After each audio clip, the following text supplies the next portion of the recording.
Here's the Wall Street Journal, which, by the way, sucks ass, okay? There's some good reporting that comes out of the Wall Street Journal every now and then about Israel, but usually, by and large, their reporting is ass-sucking, okay, of the ass-sucking variety.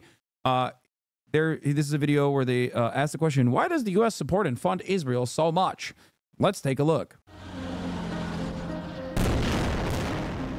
Israel's response in Gaza to the Hamas attacks has led to protests across the U.S. demanding a ceasefire, with many calling for an end to U.S. military aid to Israel. If you want my money, you better listen to me. The U.S. provides about $3.8 billion in aid to Israel every year, and since World War II, the U.S. has provided more foreign aid to Israel than any other country. But today, there are increasingly vocal calls. I wonder why, guys. Because it's a fucking state, homie. That's it. And the most important state. Not the most important state, but like one of the more important states. That's it. That's it. That's it. That's it.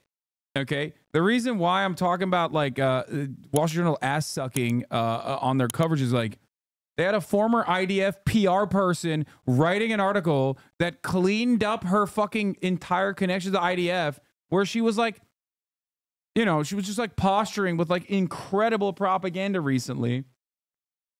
Oh yeah, Israel is way, way, way more important than Puerto Rico. Are you kidding me?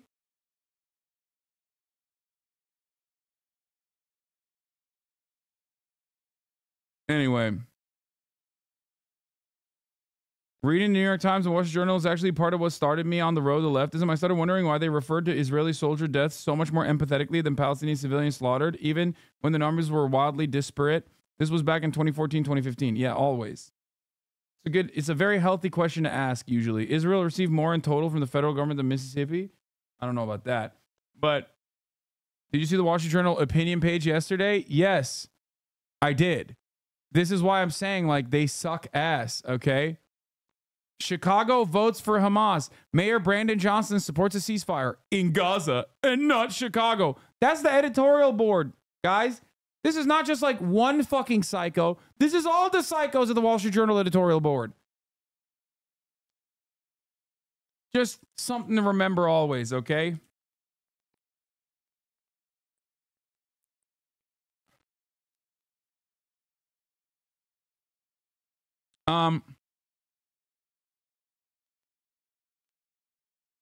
If you want to understand like why these guys suck ass, here is 1999 Wall Street Journal editorial board. Pinochet deserves gratitude, not punishment. Here is a Guardian article about Pinochet, and Wall Street Journal says Egypt needs a Pinochet. Can it get away with that?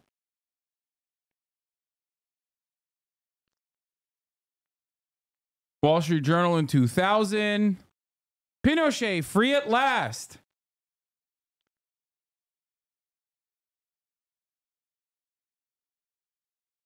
A brief history from Huffington Post on Wall Street Journal's support of right-wing authoritarianism. This was because they also defended Jair Bolsonaro.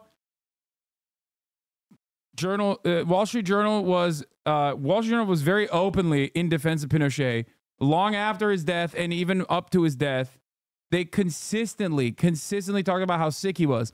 When Pinochet died in 2006, more peacefully than any of the more than 3,000 people who we know of who were murdered under his regime, the Journal ran an unsigned editorial that attempted to paint his brutal rule as more complicated than accusing it of murderous human rights atrocities carried out solely for the benefit of wealthy elites might suggest. He took power in a coup in 1973, but ultimately he created an environment where democratic institutions would prevail, the Journal said. So the Wall Street Journal is fascist. The vibes were right in all the wrong ways. The Wall Street Journal isn't fascist in the way that you understand it. They're fascist in the neoliberal way. Okay? That's it.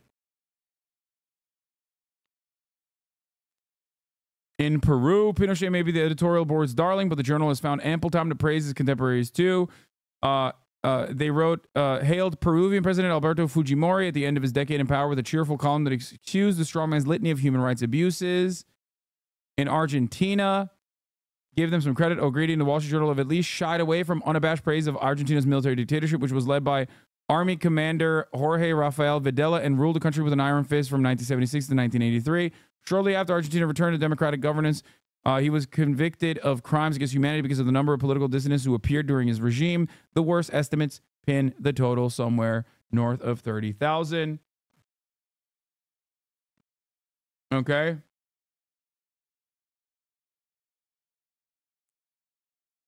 In Colombia, former Colombian President Alvaro Uribe was not a dictator, but Uribe, who was in office, exhibited plenty of authoritarian tendencies as he sought to defeat the Revolutionary Armed Forces of Colombia, or FARC, the militant left-wing rebel group that was also responsible for widespread human rights violations. Anyway, in Saudi Arabia, when King Salman replaced his nephew with his son as the heir to the throne, the Wall Street Journal predicted that the new crown prince, Mohammed bin Salman, would usher in an era of modernity and reform. In Egypt, Egypt was one of the first countries to overthrow its dictator by popular protest during the Arab Spring, but the Wall Street Journal's extreme relief, Egypt's army general Abdel Fattah el-Sisi ousted the country's first democratically elected president, Muslim Brotherhood leader Mohammed Morsi, as I've talked about before, just a year after the election. In July 2013, as Barack Obama's administration scrambled for ways to avoid calling the military coup a coup, which would have required a cutoff of U.S. aid, the Wall Street Journal urged for the U.S. to back el-Sisi. Don't worry, we did that. Wall Street Journal won on that front. So yeah, the Wall Street Journal's position is clear. Pro-American dictatorships have more moral scruples, as editorial board wrote during the Arab Spring of 2011, because Wall Street Journal is the most neoliberal institution. And if you listen to neoliberal theorists, they will oftentimes say that I would rather have an authoritarian monarchist as long as they are not abiding by the principles of democracy in the way that we understand it, the tyranny of majority, of course, we don't like that, but instead democratizing the marketplace, ensuring that the markets are alive and well. That's all they care about, okay? That is how neoliberalism works. It's about government interference against democracy in most instances, and certainly against the labor union, okay? It's all about liberalizing markets through government interference, as a matter of fact, not the laissez-faire, not entirely the laissez-faire that we understand with a utilitarian approach, even though it's fraught, fraudulent, and also silly and childish to think that like pure laissez-faire economics would actually fucking yield laissez-faire economics would actually yield positive results. There's still a relatively utilitarian approach in the foundational principles here.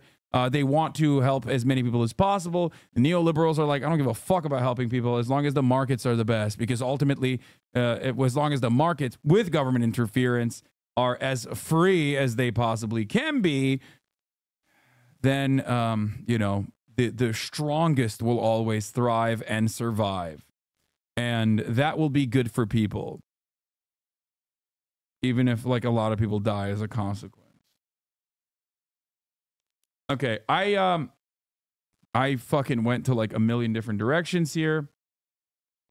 But anyway, let's get back to Wall Street Journal's video. Why does the U.S. fund and support Israel more so scrutiny much? of that aid from the left wing It of could the be good. Democratic This Party, could still be like one of those one-off good videos. To scuttle Biden's request for $14.3 billion in additional assistance to Israel. It's changing the nature of the discussion now. It was once frowned upon to criticize Israel publicly, and now you're seeing more and more that people are doing so, and those calls are getting louder and louder.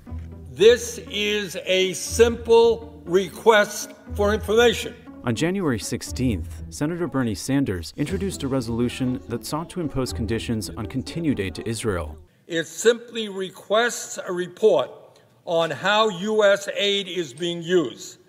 This is a very modest, common sense. It's so funny that like, while Bernie is definitely still like a liberal Zionist, he is also one of the loudest critics of Israel in American Congress. I mean, it's true. He literally is. Aside from like Rashida Tlaib, Ilhan Omar, and the like, even though after October 7, he certainly has refused to say keywords like ceasefire and consistently held the position that Israel has a right to defend itself over and over again, which led me to obviously take away the Bernie cutout that has sat behind me for many, many years, even though I still love him in my heart. and still wish him very well. I feel like he tarnished his legacy. It doesn't matter. He's a liberal Zionist. He fucking went to the kibbutzim in like during his like USSR honeymoon. He fucking loves. There's a part of his heart that still believes that like Israel is a overall good thing. Okay. So it's disappointing. It's disappointing, but it doesn't matter. Ultimately, he's still, in spite of his disappointment, in spite of his disappointment in the aftermath of October 7, he still is literally one of the most critical people against Israel. Think about that. Think about how slanted the American government is, that this dude who refused to push for a ceasefire, this dude who keeps saying Israel has a right to defend itself, Israel has to exist in the way that it does, who, pushes this point, is the guy who's also saying, like, we got to fucking dial it back a little bit. Okay? It's kind of crazy how sad the state of U.S. politics is, the state of affairs. Proposal. Sanders' resolution would freeze aid to Israel unless the State Department produced a report within 30 days examining whether Israel has committed human rights violations in Gaza. What is going on in Israel right now is being done significantly with U.S. military aid. So the 2,000-pound bombs, which have the capability of wiping out entire neighborhoods, those are American bombs.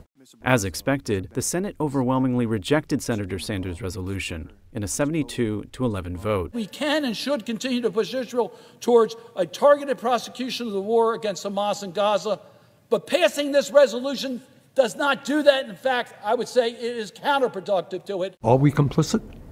And the answer obviously is yes, we are. And that's why I brought up this resolution, and I and other members will continue to fight for accountability from Israel. Even though the resolution failed, it represents a historic level of scrutiny for U.S. aid to Israel. Just the fact that the Senate is now forced to debate this issue publicly really shows that there's a changing tide. Even if it didn't go anywhere and it was overwhelmingly rejected, the fact that senators are now forced to grapple with this question publicly shows that there is increasing pressure to do more. An historic moment for Zion, which is celebrated in Washington at the office of the Jewish Agency for Palestine as a small boy runs the flag of the new Jewish state out on the staff. In 1948, the United States was the first country in the world to recognize Israel. The United States recognizes the provisional government as the de facto authority of the new state of Israel. But there really wasn't financial assistance attached. There was a little bit of money, loans, to help resettling all the people into Israel. And of course, this was still right after the Holocaust. Many had suffered great hardships in the past. She, for instance, was evidently once merely a number in some Nazi Belsen.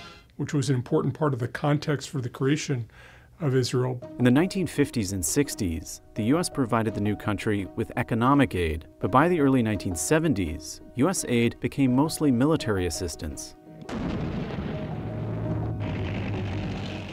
In 1973, two Soviet client states, Egypt and Syria, launched a coordinated surprise attack on Israeli forces in the Sinai and the Golan Heights. Israel ultimately repelled the attacks and regained lost ground, but only after the U.S. made the decision to supply the Israeli military. Are you satisfied with the amount of equipment you're getting from the United States?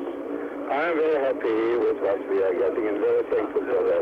In 1973, Israel was defending itself against two Soviet clients. That created an incentive for the United States and Israel to align more closely. The real pivot came after the Camp David Agreement. Signed at the White House by the leaders of Egypt, Israel, and the United States.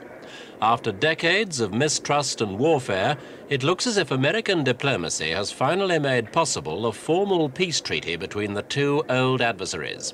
That really created a very different relationship with Israel, a very different American security commitment to Israel. And it was also the 1970s where Israel went from being a somewhat partisan, mostly democratic cause to being a bipartisan national issue. For decades, U.S. economic... Yeah, I wonder why, dude. Because American foreign policy is bipartisan. That's it. That's it. American foreign policy is bipartisan, and Israel is smack dab in the middle of American foreign policy. It is an unsinkable aircraft carrier in the middle of a resource-rich region that we want to control. It is its very own unaccountable, yet still very much directed by the United States, espionage agency that is in the region. It's a forward operating base. That's it. That's it.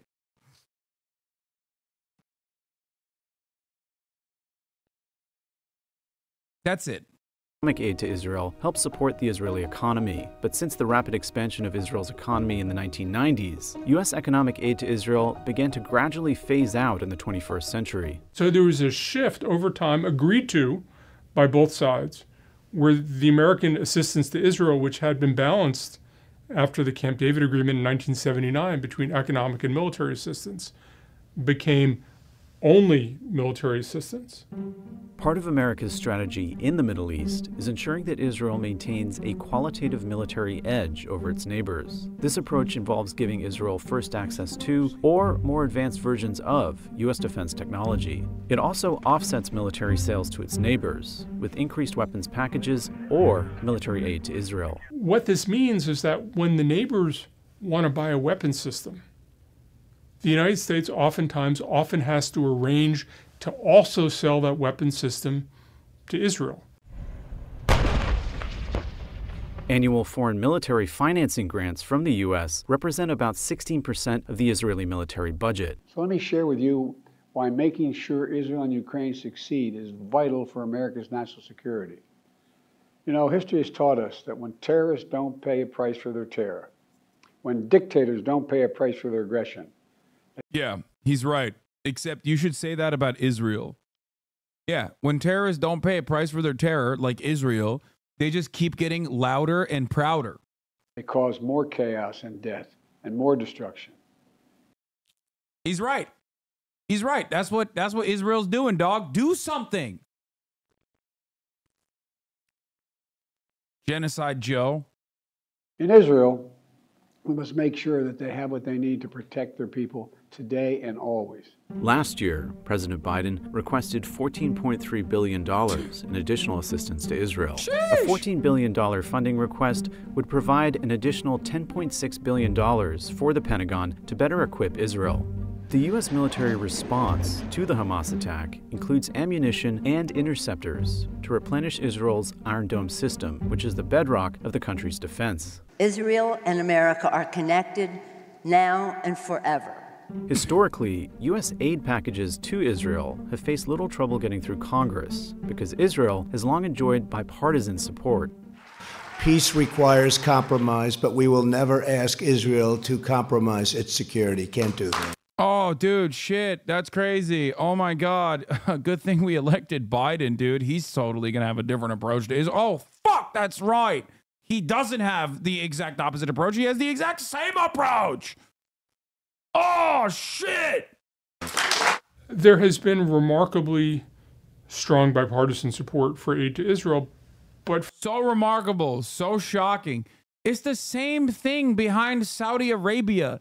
The notion that we have like real distinct policy disagreements between both parties when it comes to American foreign policy is the most foolish, the most idiotic thing I've ever heard in my entire life. There are slight deviations, but it doesn't matter. At the end of the fucking day, America will do what America must. For the last 5 to 10 years, we've seen increasing signs, certainly on the Democratic side in Congress, that maybe it needs to be qualified, maybe it needs to be conditioned in some way. Despite the different mood in Congress, it remains likely that Biden's new security package to Israel will pass the Senate. Israel has to end the threat of Hamas. Hamas is evil.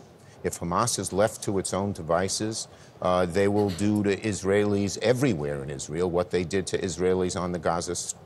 What? They will do the Israelis everywhere in Israel? Along the Gaza Strip.